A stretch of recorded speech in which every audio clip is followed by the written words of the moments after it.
Assalamualaikum warahmatullahi wabarakatuh. Saya Bara Safiata Kalamingan dengan NIM 1216000035 akan membahas teori dan juga cara penggunaan menggunakan SPSS dari uji exact Fisher. Nah, yang pertama, uji exact Fisher itu sama dengan uji chi-square untuk menguji ada tidaknya perbedaan proporsi di antara dua populasi yang hanya memiliki dua kategori atau ada tidaknya hubungan antara dua variabel. Kedua, uji exact Fisher ini sebagai alternatif jika persyaratan analisis uji chi-square dengan tabel kontingensi 2x2 tidak terpenuhi. Kan uji chi-square itu sudah dijelaskan bahwa dia ekspektasi setiap sel itu lebih dari 5. Exact Fisher bisa menjadi alternatif tetapi hanya untuk tabel kontingensi 2x2. Lalu untuk spesifikasi dari uji exact Fisher yaitu data berskala ukur nominal atau ordinal dan data disusun dalam tabel kontingensi 2x2. Selanjutnya, statistik uji dari uji exact Fisher. Disebut uji exact Fisher karena dari data langsung diperoleh nilai peluang, p-value secara eksak, data disajikan dalam tabel kontingensi 2x2.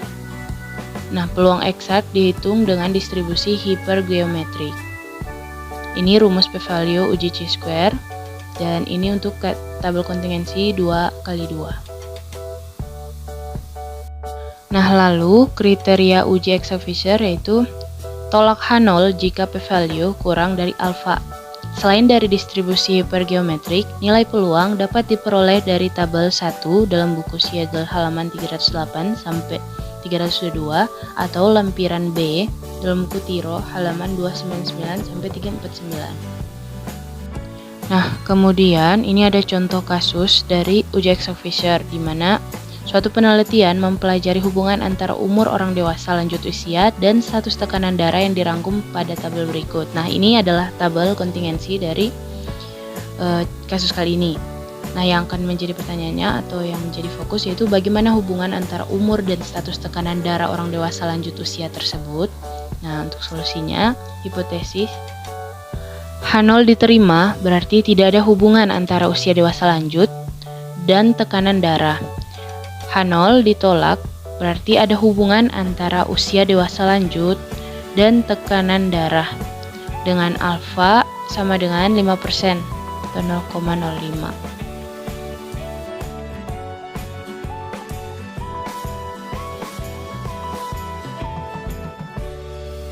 Nah, untuk di bagian nama kita isi dengan tekanan darah.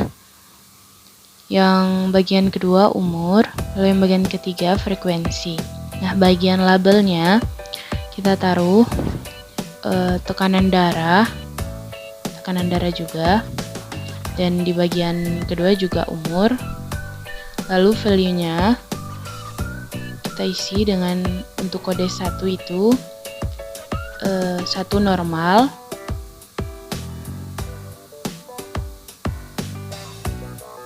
dan add lalu yang 2 kode 2 tidak normal, lalu add lalu oke. Lalu di bagian value umur kita isi dengan kode 1 60 sampai 75, umur 60 sampai 75.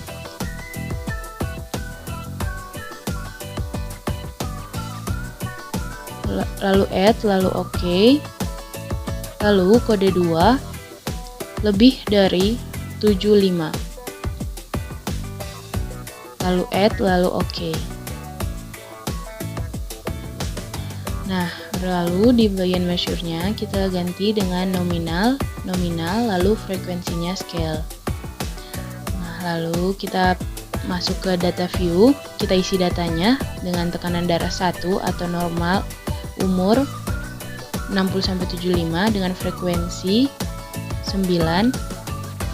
Lalu yang kedua 1 atau normal pada umur di atas 75 tahun dengan frekuensi 4.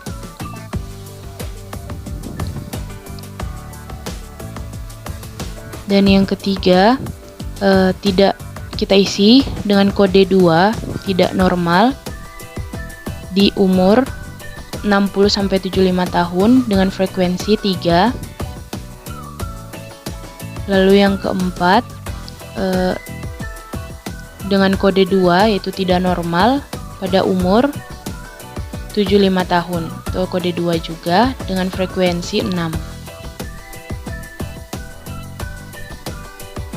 Lalu kita masuk ke data, lalu wake case juga. Lalu untuk checklist wake case-nya, lalu frekuensinya dipindahkan, lalu OK.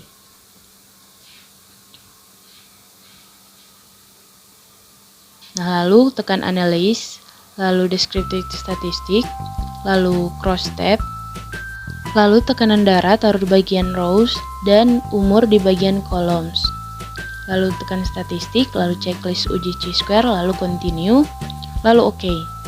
Nah, berikut hasilnya akan keluar. Ya, dia akan keluar seperti ini. Nah, ini untuk memperjelasnya hasil dari penggunaan SPSS seperti ini. Kita bisa lihat ya.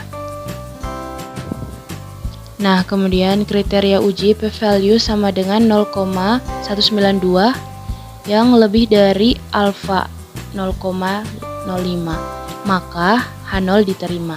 Berdasarkan hasil uji Exact-Fisher, maka dapat disimpulkan bahwa secara empiris belum cukup bukti untuk menyatakan bahwa terdapat hubungan antara umur dewasa lanjut usia dan tekanan darah.